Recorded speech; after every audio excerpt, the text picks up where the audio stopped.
Four signs na mahal ka talaga ng taong mahal mo. Number 1, palagi kang inaaway kahit maliit na bagay. Number 2, syempre kapag nagtampo ka, mas magtatampo siya. Number 3, kapag galit ka, syempre mas galit siya. At number 4, at higit sa lahat, kapag pinoyo yan, ibablock ka, tapos i-unblock ka din. Ayun. So, yun. May i-reaction video ko rin yun si mama kasi nakaka-relate ako. Kasi yung GF ko ngayon, no. Kasi natural lang na talaga yung pag-aaway. Basta walang physical na i-involved, ha. Pag-aaway, tapos yung pagmumura, nandun na yun. Basta nandun na lahat ng pag-aaway nyo, nandun na.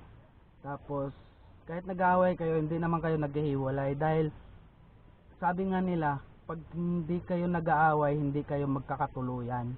At ang ano ko lang din, kasi sa experience ko, no, kasi may anak na rin ako, meron na rin akong asawa, no. So sa experience ko lang, tama naman si ma'am kasi pag walang away, parang kumbaga nagsasama lang kayo, parang hindi kayo nag-iimikan, di ba? Pangit naman 'yun. Kailangan din parang maingay din sa bahay, di ba? Parang tama din sa talaga si ate. Ang gulo. So, yan lang guys, base sa lang experience at ni-reaction ko lang din to kasi dumaan lang din sa wall ko at sabi ko I think gusto ko tong i-reaction. So, ma'am, shout out sa'yo ma'am, and thank you sa